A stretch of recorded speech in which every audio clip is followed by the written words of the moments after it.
Hello and welcome to Curdcast, the podcast for people who like to eat cheese. I am your host, Jen Mason, and with me today is my very favorite host, unless I ever hope someone hosts this with me, in which case I will lie and tell them they are my favorite host, Julie Faye-Fan Balzer. Hello, Julie.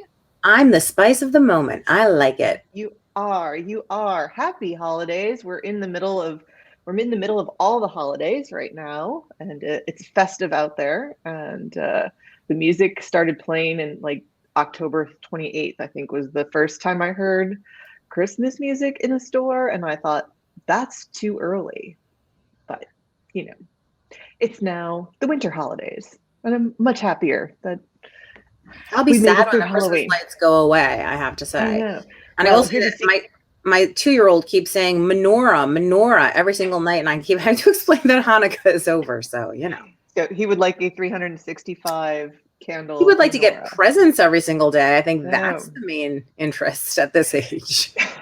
Can you just get him like 20 little things? He's very young and has a short memory, and then just put them back and So rewrap I them. could re-gift everything I already gave him. Do you know what I mean? I mean, Yes. honestly, all his Hanukkah gifts, I mean, I just give this away from him, totally not related to, but Yeah. anyway, is that I went to CVS and I bought for $7 a big tube of tiny cars.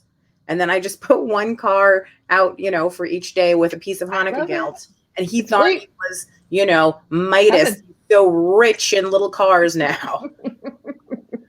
Excellent. Well, I think people are going to enjoy getting their box this week because this is like one great big gift. And It is. yeah, and our theme this month is Home for the Holidays. I'm going to tell everybody and you how we came up with this theme. And it's very interesting, and it talks a little bit about the world as a whole and what's going on, but all in happy ways. And for those of you who are tuning in, we have so many people tuning in because do you know why, Julie? Do you know what happened this month? Because December 1st. Curdbox, the most famous and important cheese and pairing box on earth, was featured on the Today Show because they liked it so much. They ate it all, they wanted it all, and they wanted to share that joy with the world. Yes, we are very excited to be on the Today Show on December 1st. And, it's a little surreal when Elle Roker's standing behind your box and telling everybody how good it is. So thanks to Elle Roker and the whole Today Show crew. And that was fantastic. So we've shipped out thousands and thousands and thousands of pounds of cheese and boxes of cheese and pairings. And but we are going to have one of our best years ever because of the Today Show, because of a few other gift lists. We also were in New York Magazine, Eating Well. We're in their print edition. I'm quoted in Food and Wine magazine. I have been having so much fun this year bringing cheese and pairings, and I just want to thank everybody who's subscribed, who's listening to this. If you are listening to this and you have no idea why you're listening to this, this is because this is the podcast we put together for the box every month. And it's Julie and I eating through the box. I am the founder of Curdbox, so I get to play the role of cheese professional, and Julie gets to play the role of professional cheese eater. Yes. And Julie is a big foodie, but she's also my very best friend. So hopefully that comes across in this podcast. And the reason we did that is because I wanted everybody to feel like Julie's here to ask the weird questions, the tough questions, the hard questions, the funny questions, to give commentary and all that other good stuff. And I'm here to answer. Pinky and the Brain, I get to be Pinky. So Yes. I'm very excited. We're going to take over the cheese world. It is so much fun. So hopefully you feel like you two are sitting with us and having a friendly chat while you're eating your box, before you eat your box, after you eat your box, whatever. If you want to get your own box for January, there's still time. You can go to curdbox.com. If you go to curdbox.com before December 15th or by December 15th and subscribe, if you want to give this as a gift to anyone who needs gluten-free, nut-free, and vegetarian, we actually also introduced curdboxFLEX. The very first box will be shipping the first week of January. So if you have somebody in your life who always has to put up with not eating the crackers or not eating this, or like nothing is made for them, we've done it. You guys have been asking for it. We're super excited. That's curdboxFLEX, also found at curdbox.com. And Julie and I are going to be doing a podcast eat along for those too.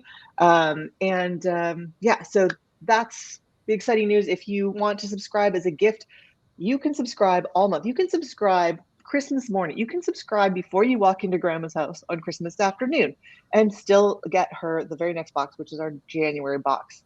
And that box is going to be co-curated with our friend, Chef Michelle Ragusis, Food Network chef. Yet again, she did a box with us last year. So this is the first time I'm telling anybody about that, but it's going out there. The January box, the rest of the year is going to be fantastic. Let's start eating cheese. Let's talk about this. So, home for the holidays was not our initial theme, Julie. But you know what? Supply chain and the shortage of workers and shortage of cardboard. There's like so many interesting things. And I don't know if people really understand until something hits them, like something doesn't show up or Isn't that and true of we've been, everything? Like until you yeah, get fired, you don't understand what that is. Until you have a yeah, child, you don't get what it is. Until you have a terrible yeah. medical diagnosis, like you don't understand what it is. We are all, no matter how empathetic we are all creatures of only being able to understand our own experiences. Yeah. And we're pretty plugged in here in Boston to the food scene here.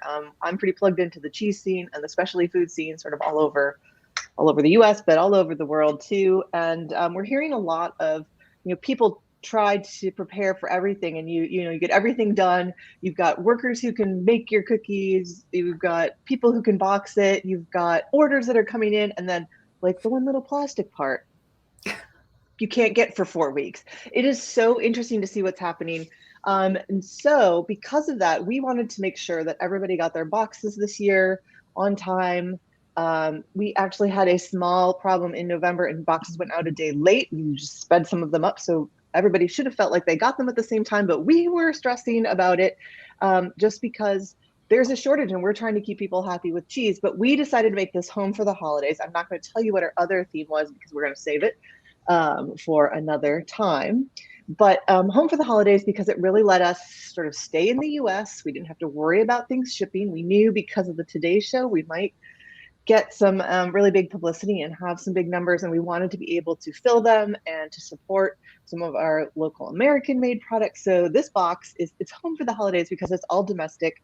And I'm super excited about it. And it just was interesting. We didn't actually run into any problems, but we sort of danced around to make sure we wouldn't. And so thanks to our companies that are in this box who are super excited to be in it on our January box, which is blowing up. I think it's still fun. It's fun to have this sort of lovely domestic. We've hit Virginia and California and Ohio, Michigan, Great Lakes area, and Vermont. We've sort of hit a little bit of everybody in this box, and I'm excited to share it with everybody. And what I love about our December box is we always kind of make it a little indulgent, maybe, I don't know, special, because one, it's the time we think we can just get away with that on our diets, and two, because maybe there's someone special we want to do with, or it's just, it's not a month we want to go deep in on learning. We want to go deep in on joy, and that's where we went with this box. So Well, I think that's it's a also long like talk. around any holidays, you're always going to tend more to have people over, you know what I mean? And I do think like my mom and I were talking about this because she lives by herself. And I was like, because we were poking through the curd box last night without actually eating any of it, which was torturous. But we were talking about it and I was like, I think the really nice thing, like if you live alone, because maybe it's like too much food you think for yourself, is that if you're having anybody over, it's like you don't even have to think about what to serve them. You just like throw it out on a plate and bring it out and everybody's happy to nosh. Do you know what I mean? On what's there. And so to me, like it's kind of like an emergency kit. Do you know what I mean? If you're not going to be the one to eat it, it's like there's an emergency kit in your fridge that you're ready to grab and go with. Yeah, I think that is, it's we also know families who like it's their favorite thing. They have, smaller kids who live at home with them, and it's their favorite night of the month because one, they didn't have to think about anything. Two, the kids get to think the parents are cool, and the parents get to spend time with the kids, and everybody sort of like there's so many ways this box morphs, which just brings us joy. Our small little team who puts this box out, and and supports these cheesemakers and these specialty food makers and helps like other people learn about them. It really, I just love my job. It's really great. Let's And talk about this Born in the USA box. do it. Okay, so we're going to start with our cheddar. So this is a goat's milk cheddar from Leclerc. I didn't mark my cheeses. Help me. I This is the white one. Yep. The super white one the super without white the one. rind. Okay. And this is a block cheddar made in Wisconsin. I love the name. I did not know this. I've loved their cheese for years. But Leclerc is named after Larry and Claire. Oh, cool. Who own the thing. And I was like, how cool is that? My husband's name is Matt. And Majan is not a good name, but Leclerc is fantastic. I don't know. You guys could be Jama. Jama. I don't know. That one, we'll see. We'll see what our ship name is. You can write in and tell us what Matt and Jen together should be. So I love this. This is a raw milk cheese.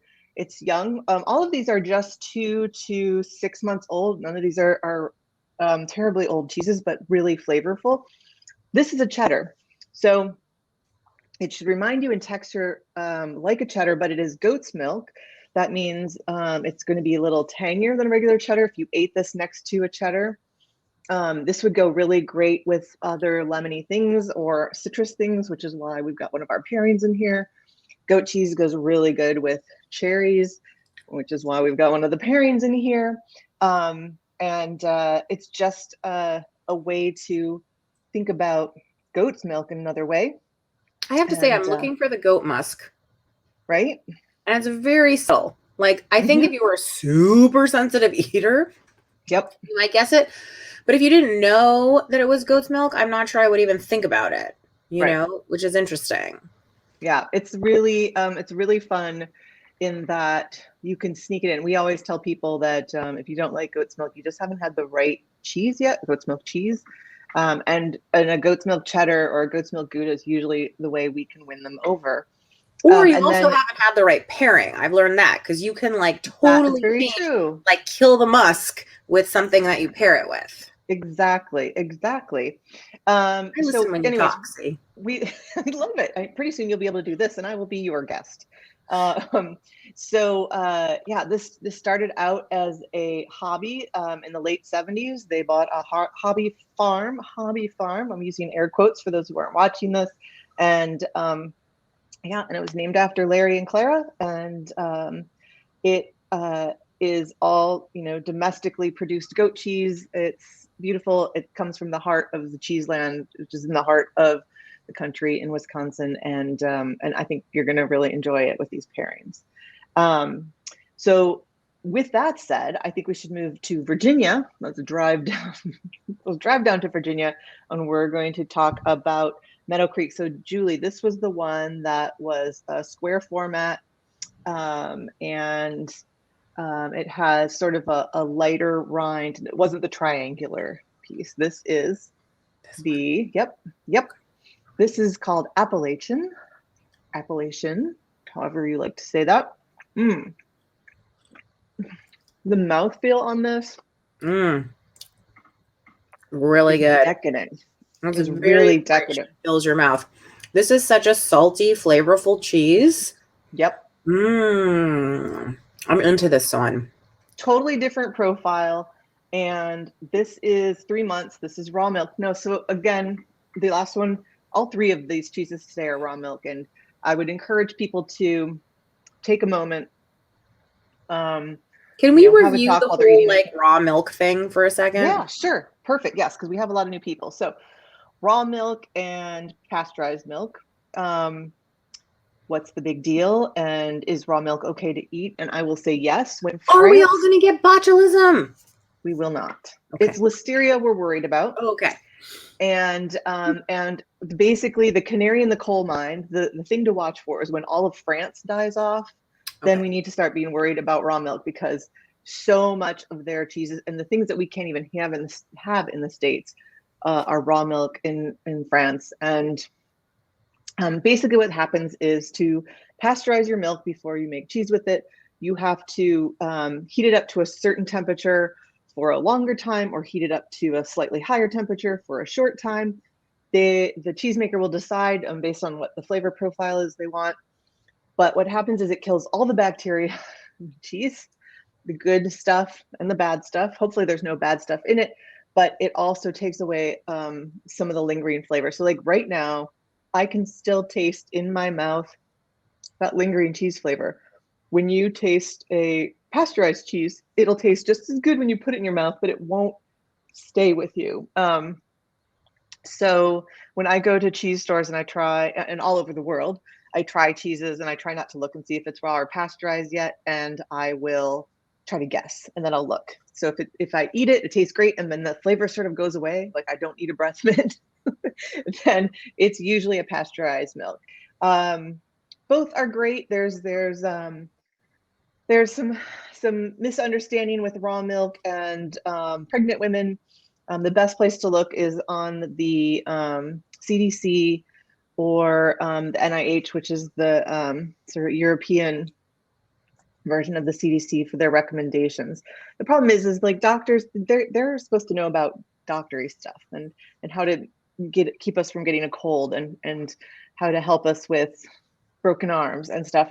And they don't really know all the different types of cheese and which ones are which ones can be kept out, which ones they don't know all that stuff. So they give a blanket statement on don't eat raw milk cheeses. And technically the things that could be more harmful really is cut melon. Melon is really well known for causing problems with listeria, some deli meat, just really taking care of foods poorly is where it happens. So when you go to a good high-end artisan farm, this is not like letting your neighbor make cheese in the backyard. That is not necessarily safe. But raw milk cheese, you can really find out more information if you're pregnant. But I love it. It does make, I want to say it makes better tasting cheese. People making pasteurized cheese make beautiful cheeses as well. But to get that sort of lingering flavor, you don't want to kill off all the flavor first. So that's my little raw milk cheese. All of these are raw milk cheese. So I ask people who are getting this box and eating along to sort of test that, see if you can, while you're sitting there eating it with somebody you like, hopefully, and you chat, like have a piece of cheese, talk a little bit, and see how long that flavor lingers.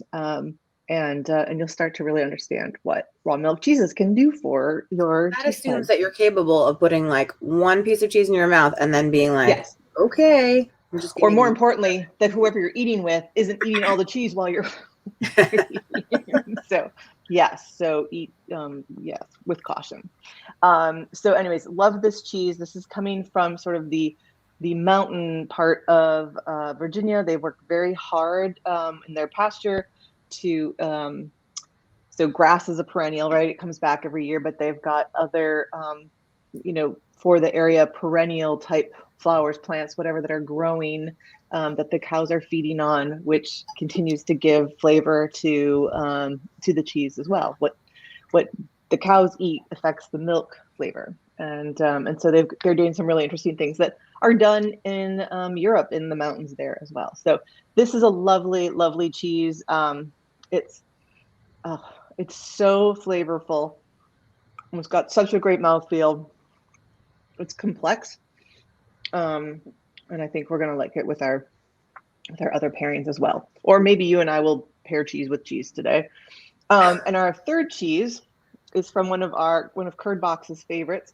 This is called Whitney, and this is a melting dream. This would be great on a burger. This would be great sort of as raclette. And it's got an entirely different flavor profile. Almost like, I don't know if you're getting it from yours, Julie, but I'm getting a little bit like rotisserie chicken kind of flavor. I can get on board with that. It right? definitely has like, it's so interesting because it's salty, it's intense. It definitely has that extra sort of kick in it, and yet it's not at all like the previous cheese in terms of mouthfeel. Even though this one is melty, it doesn't have the same kind of like thickness as the previous cheese, and yet it's still very satisfying, when you have it. I feel like one of the most interesting things to me always about Curdbox is how there are so many subtle variations and you don't really think about it, right? Like I just sort of think of like, oh, cheddar and Swiss cheese and like brie and like, you know what I mean? But then all of a sudden you Mhm. realize, wait, it breaks down into like such tiny differences for really picking like what you like at that moment with Mhm. this. It's really exciting. I mean, I feel like you could Yeah. just always keep trying so many different cheeses and never run out. Yeah. And not only trying different cheeses, but when you have favorites, go back and get some of the favorite from your local store or cheesemonger, and then other ones like it, and do a comparative tasting. Because sometimes you don't notice, like I wouldn't necessarily notice this right away. It's got sort of that rotisserie chicken until I've tasted the previous one, the Appalachian, because that one has such a different flavor profile. So like retrying them with other things is also really interesting as well. You know what Go that's savory, like? go sweet. That's like when you have a dinner party and you have some of like your old friends and you bring some of your new friends and you kind of see how the old friends and the new friends mix and if it's a good like mix or not, Mm-hmm. you know? And I think a lot of Exactly. times the cheeses and the pairings, they have personalities and you're kind of figuring out like who wants to sit together, who's going to have a good Yep. conversation, who's going to have a bad conversation. Right. Who's sassy? Just your sassy cheese friend. Well, the thing is, but if you had Agreed. 12 sassy people at your dinner party, you'd be in big Oh trouble. my gosh. Yes. Yeah. You need somebody sassy, but you don't need everybody to be Yeah. sassy. Yeah. And what I love about this, so again, this comes from Jasper Hill, it's up in Vermont. And this cheese, they have a really interesting, I recommend you go to their website and read how they've named their cheeses. Sometimes they're named after roads, they're named after families. This is named after the Whitney family, who they claim they wouldn't be where they are today without them. Tim Whitney has been a part of Jasper Hill since 2004. His daughter packs and builds their pallets. His sons, Adam and Andrew, have worked on their farm. Like, this is so cool. They got a cheese named after them. Did you know that I And live at the base of worthy. Whitney Hill? I did not know that. This is your cheese. This is my cheese. Wow. Oh my goodness. You can only have this cheese now. Right? That's it. And again, I'm still like, we had this a couple minutes ago. I've been chatting. I still can taste this cheese and it's still lovely. It's yummy. And yeah, it's really fantastic. Okay. Although I did have So another piece, so it might be lingering well, because I just put it in my mouth. that's a different way to linger. Okay, so let's try our cookies. So for those of you who are new at this, surfaces, crackers, cookies, you know, we don't always put them into our box. We did a survey early on and said, do you want crackers in the box every time? And the answer was no. They were more interested in that pairing, that third pairing being something that offered something to the collection. Now, if we do something that's spreadable or dippable type of cheese, or like melty kind of a brie style cheese, we always try to put a surface in. Again, we still try to make it be part of the theme, but and have fun with it, like a cookie or some really kind of cool cracker that just goes well with this pairing. But if it is needed for the cheese, we would never make you like lick the cheese off your plate. You're welcome to, but we would never make you do that. So these crackers, these are cookies. These are made by Una Bakery. They're a Swedish style cookie. And I'm just looking at my notes here. So this was the maker. This is recipes from her grandmother. The maker is Ulrika Peterson. And she decided to, she and her husband, they moved to New York after having lived all over, and decided to make these Swedish style cookies. She makes 7 different kinds. And the interesting thing about that is there's this tradition of women gathering for sort of this, I want to make sure I get the right name of this. They gather at Kaffereps. Sorry, I needed to definitely look that up because it's not an English word. What is To enjoy cookies and each other's company. They say this is sort of the start of the sort of women's rights movement, where these women sitting around eating these. And the 7 cookies is just sort of like, if you served less than 7 cookies at this little coffee gathering, it was too little. But 7 was the right number. So it didn't really matter, as far as I can tell, what the cookies were, but that there were different types. And so I think that they're so neat when a story goes that deep. That story does not make me like or dislike this cookie anymore, but I enjoy the story of it, and therefore enjoy the maybe I do enjoy the cookie more. This is cardamom cookie. It's so lightweight. Like that's what's interesting to me. It feels like you're picking up air. Mm. And I've become a real fan of cardamom. I mean, I put these particular ones, there's so many to choose from, but I put these particular ones in because the flavor profile on it says holiday to me. And I know this is home for the holiday. These are made in the US. So they aren't, and they're made in New York City. And they are Swedish style, but kind of all of our cookies come from somewhere else for the most part. So maybe except I'm for going our to say chocolate. they totally go in the holiday theme because they have that kind of like piney. It's the kind of word to describe it. Like the taste is really feels like almost like eating a pine tree or something in a good way. But the thing that's so interesting, Jen, is I like these cookies and I'm excited to eat them. But I'm like, I'm sorry, you're going to put cheese with these cookies? That just seems a little weird. Not going to lie. All right. Well, wait till you put some of that goat cheddar and the cherry with this, and I think you'll be like, "Why have I not had this before in my life?" Why have I not But had yeah, goat cheese cookies before? but they're a delightful texture, and I would say that this box, Julie and I talk about the boxes. Sometimes it's really everything in the box goes together and goes around a theme. And sometimes it's just meant to sort of just keep eating it. You never have to really think about, putting this with that. Sometimes we're like, dip this into that, eat that with that cracker, really eat them together, kind of fun stuff. This is another one of those that I think is enjoy the whole plate together. We will pair things shortly in the podcast together, but really this is one where you could like nibble it and watch a Hallmark movie from 2020 or 2021 or 2019 or anytime, because it's delicious and lets you just sort of enjoy it without thinking about it too much. You can enjoy, think about the first bite you take and then just enjoy it. Just enjoy the holiday, enjoy the season, enjoy your company, or if you're trying to hurry up and eat it before anybody knows it came, enjoy it without company. There's no judgment on this box. But yeah, I loved this one. I loved another, whenever we can highlight a woman-owned business, as a woman-owned business, I love it. We have one more to go, and this is our Marich chocolates. These are a blood orange chocolate. And we talk a little bit about flavor profiles. And if you look at your info card that comes in every box, for those of you who don't have a box or an info card, and we talk about what flavor profiles pair. So this is as close as we get to bitter, and blood orange is I always find blood orange a little bit more bitter than just orange, but this is sort of as bitter as we would go when it comes in at the very end. So delicious. The caramel. Chocolate and orange. You're surprised, and I have to confess to you, I am not a marmalade. I am not a Christmas chocolate orange person. I am not a I don't like candied orange peel. These are good though. I really like them.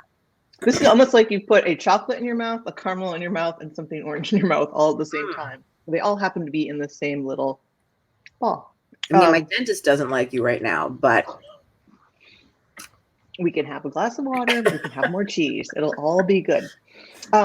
And I think when we go to pair these guys together, I think that cherry and this is going to give you, with the orange, is going to give you a mix of something between a chocolate covered cherry and that sort of tart and sweet thing you get with like a cranberry sauce, with the orange and cranberries. I think we're going to have fun with that. But let me tell you a little bit more about this. So this company is really interesting. Oh, we still have to talk. I totally skipped over our jam. I got so excited about the chocolates. But so this company started in the 1940s, sort of. So the Marinus Van Dam started his sort of path through the chocolate and candy world in the 1940s. And by 1983, he was putting together the company. And in 1984, he invited his sons to start working in the company. They had to sort of earn their stripes to be able to work in it. And so this family business has been going now for, what is that, from the 40s, 60s, 20, so 80 years of this progression. And it's really interesting because we talk nowadays about people reinventing themselves and or just inventing themselves in the first place. And I love that this carried on. And I mean, whose sons wouldn't want to work in the chocolate family business? I mean, that sounds like a really Is there a good chocolate deal. river? Is it like a Willy Wonka situation? I 'Cause don't know. I'm in. I'd have to go visit. And the brothers are now in charge of the business. And they make so many other different variations. We picked this one because of the orange in it, because of the citrus. I wanted to be able to point you to that with our goat's milk cheese. The citrus really goes nicely together. But I think because of its sort of strong, sort of a last bite, I think it's going to go really great. Or you're going to find that it goes great with the other pieces too. It's going to be a mix and match thing. Also, I kind of think of it also as a palate cleanser in a weird way. So you could sort of eat the rest of the board, and then when you're like ready to switch cheeses, like have a bite of chocolate and then go into your other cheeses. Have fun with it. Again, let's not overthink it. Yeah, so this one is made in California and family owned, really fantastic. And I think is going to pair nicely, weirdly, like I'm pairing my pairings together too, with our cherry jam, which comes from Brownwood Farms. And I don't know if you remember, Julie, but these are the makers of that maple bacon, I want to bathe in it jam that we had a couple months ago. Really, really fantastic. I love this. And here's the secret. Cherry jam is one of my husband's favorites. What I like about this one is that it's sort of cut up cherries. So we've tried a bunch of different cherries. And when you're trying to make, like, uses it for peanut butter and jelly. And you're trying to do it with like whole cherries, you end up with like bumpy, I don't know. I like this for how we use it. Bumpy cherry. It was shockingly firm. When I put it into my ramekin, I was like, oh, that's not like jelly. That's like a paste, like almost like you could cut it with a knife. Yeah, it is so dense. Yeah, I stirred it up and it breaks up, but they're using, I mean, so sugar, tart cherries, tapioca syrup, cherry juice, lime juice, water, pectin, cinnamon. That's all. For those who can't see, Jen is inappropriately caressing the jar of cherries. I'm Vanna Whiting. That should be a verb. I'm Vanna Whiting the jar. So really fantastic. Made in the Great Lakes region. They're in Ohio. I love anything out of the Great Lakes region. They use Michigan cherries, which is, having grown up in Michigan, one of the things we're very proud of is that we make very tart cherries. But, and Julie, like my favorite way to use cherry jam besides on a cheese plate, and I would say, you know, maybe even though this is more cherry jam than you need for this cheese plate, you could save it for cheese plates. But we make what we call Michigan chicken. And you basically salt and pepper chicken breasts however you would normally do it, and bake them however you would normally do it. And about 5 minutes before they're going to be done, I just open the oven and spoon a little cherry jam on, and it just sort of melts over it as it's finishing up and gives this like beautiful glaze. And whenever my husband has had a rough day, I'll be like, how about I just make some Michigan chicken for you? You look like today's a good Michigan chicken day. And he's like, excellent. And it's super, super easy. So so you have a big jar. You can do at least 2 or 3 cheese plates with this, and dinner Michigan chicken. Serve it with some risotto or some baked potatoes or mashed potatoes. It'll be fantastic. Good Midwestern meal. But I think now we should stop talking and start eating. Did you try your cherry jam? Yeah, taste the cherry jam first. This is why I like having this all by myself. I get to use my own spoon. I'm using a fish knife because that's what I found in the drawer today. Excellent. This jam tastes like, in the best way possible, like the little Hostess cherry pies. Like there's something in the seasoning. Maybe it's the lime juice that's added to this. Maybe it's just like I grew up on I feel like I'm sharing something I shouldn't, but I've never had one of those. Never had one. Okay, well, one, I'll have to To get me, you it one. tastes like candy. Yeah, well, that's what these pies taste like. Okay. And that's why I like the pies. We used to grow up on, it was a special treat when we had them, but yeah, it is super, yeah, it does taste like candy. It It's tastes like if you could intense. make a hard cherry candy into a jam, this is what it would taste I like. can imagine that you could do a lot of things like this where you could fake yourself as a really good baker. You know what I mean? Like, because you could Mhm. definitely like Oh, spread it like between, like, mhm. we watched a little bit of Bake Offs last night, so I'm in the mood. Yes, But you know what I mean? You yes, could spread it between two yeah. layers of sponge and have like a really, you Oh, know what I mean, delicious tasting yeah. cake. You can mix it in with your buttercream and have something really special. Like, it has Mhm, that sort of intense power punch that's mhm. really nice, Thumbprint and yet cookies. it's not like overly sweet. Right. Yeah. You can tell you're eating fruit. Yeah. Like, you don't feel bad because you can tell you're eating fruit. It's Yeah. not like straight up clear, jelly. It I find it is. really interesting that all of the pairing items in the box right now are sweet, which makes Mhm, sense to me in terms of like the home for the holidays theme and all that kind of stuff. mhm.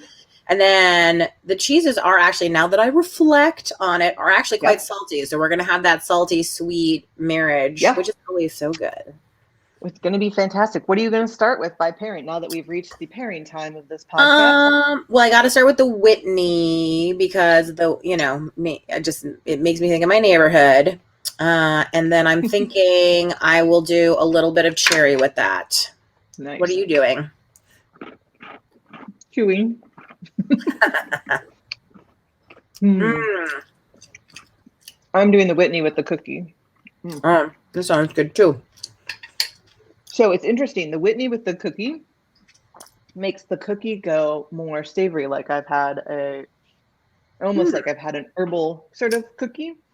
It pulls down some of the sweetness. So I'm excited to try it with the cherry and see if I can bring that sweet back up. But it's good.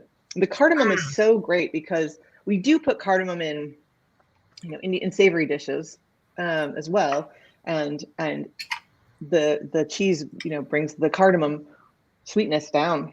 Really good. What did you think of the jam So you're and the Whitney? 100% right because I did the Whitney with the cardamom cookie and it definitely makes it much more savory.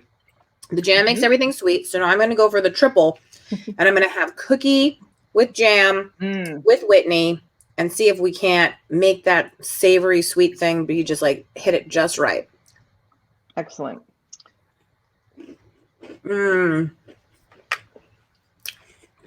Pretty good. I'm cleansing my palate with the chocolate, which is not bad. Then I might have a Appalachian chaser. So I might have to try the goat cheese. What is it that you said? The goat cheese cheddar with the cookie was the recommendation from the beginning. The goat cheese with the cherry. Oh, the goat cheese with the cherry. Goat and cherry. The goat and chocolate. Okay. Goat and cherry. You got it. That's really nice too. So I'd like to think about goat cheese as, well, I like goat cheese. I like to think about it when I'm pairing as what would I want to add that touch of lemon? When you watch the cooking shows or the Bake Off and they're like, oh, I put a little lemon zest, or I put a little, and you're like, oh, that's the secret. That's what I should try next time I make. So I feel like goat cheese brings, so this cheddar, it brings what a cheddar brings to the table, and then brings like lemon zest. So it's like, what do I want a lemon zest? And lemon zesting, putting that into a cherry is where I start playing with that. Those are kind of the weird things we're thinking when we're putting together these boxes. But that's a really good hint in general for like teaching people about how to do pairings, is to think like, what does this remind you of that's familiar to you? And what would you pair that with? Exactly. And this plate, you're right. These cheeses are salty. I would also say they're savory. And we could have gone an entirely different direction without chocolate cookie and jam. We could have gone pickles and mustard and, like a rye cracker. And this would have been just as delicious. I feel like the holidays, whatever, we want to go sweet. But like if we did this box in January, February, totally could have taken it entirely savory. Okay. Tell me your recommendation for what I think is going to be the weirdest combination. Okay. Which is not chocolate as a chaser, but chocolate and cheese at the same time. Which one do I go for? Yes. I would do the goat cheddar. Okay. Chocolate. It's going to be a little weird at the exact same time because you've got a caramel chew. There's a. Oh, I'm doing it. Goat Right. cheese in. Chocolate ball in. Mm-hmm. You get kind of a milkshakey, like cream and orange creamsicle, chocolate orange creamsicle flavor in Chocolate there. orange creamsicle all the way. It's like my mouth forgets that it's cheese. Exactly. Right? And like the sweet takes over. Yeah. And so what So I if mostly you just did get it- is like a thickening of the sweetness and just something creamy. It's really interesting. Yeah.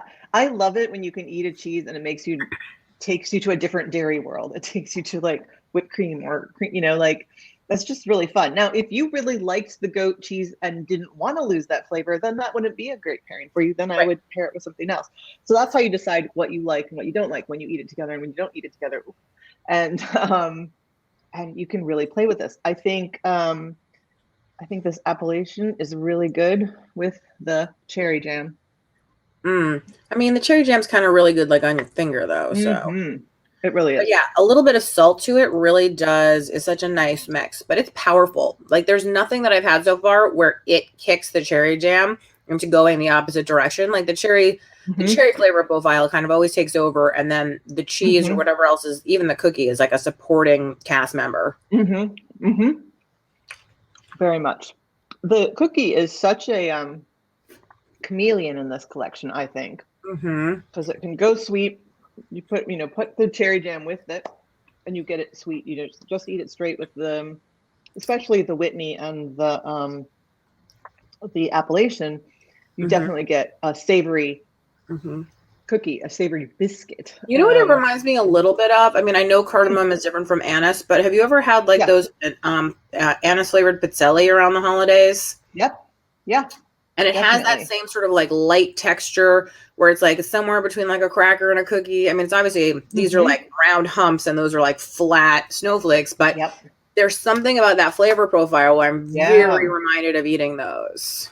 Yeah. And now I want to have cardamom pizzelles. We use a pizzelle press in our house for Belgian cookies. Same press, different recipe, just basically butter and a little bit of flour to hold the butter together and sugar.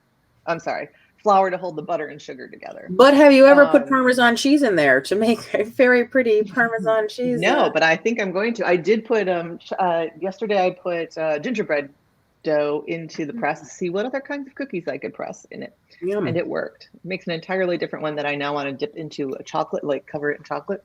We'll see. But this is what you got to experiment, and I hope that this box, especially because we have so many people getting this box. And our January box, which remember, you still have until December 31st to subscribe to the January box, which will be curated by Food Network chef Michelle Ragusis. And I'm not going to tell you what it is, but I'm going to tell you we're very excited about it. And, these are discovery boxes. People ask us, like, what is the difference? I'm sorry. I actually pulled my hair out of my face and then I did something weird with it. These are discovery boxes. People ask what the difference is because we also own Curds & Co., which is a cheese store and school. And our e-commerce site there is shopboardsandco.com. And there we teach you all about how to make cheese plates. And there's a ton of education there if you're interested. But Curdbox is discovery box.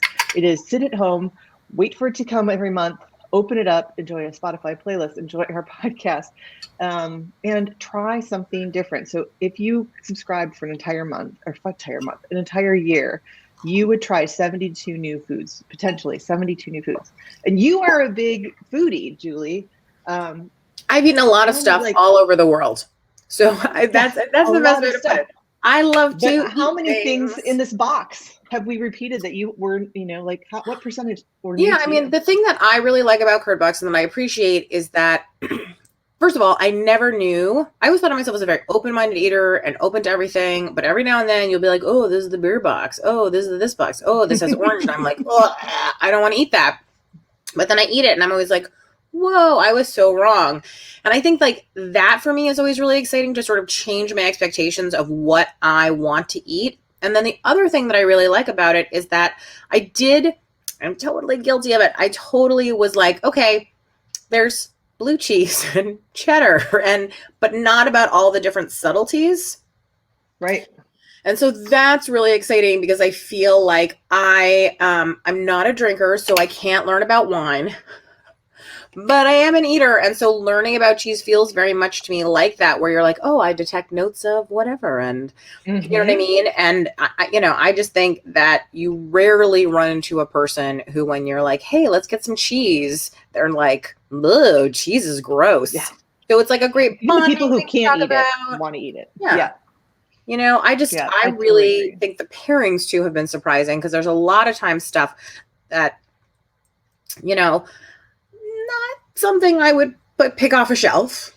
And then I'm like, whoa, that's so good. Or it does something really important. And I think it's actually made me think a lot about the combinations that I put together, for other kinds of meals. So I really like Curdbox. Excellent. That's my testimonial.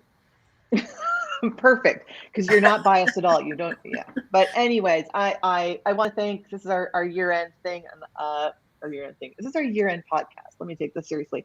And I would like to thank everybody who's listened in, who's purchased a Curdbox, who's purchased a Curdbox for somebody else, and has helped supported this very small but very mighty, woman-owned, women-run business.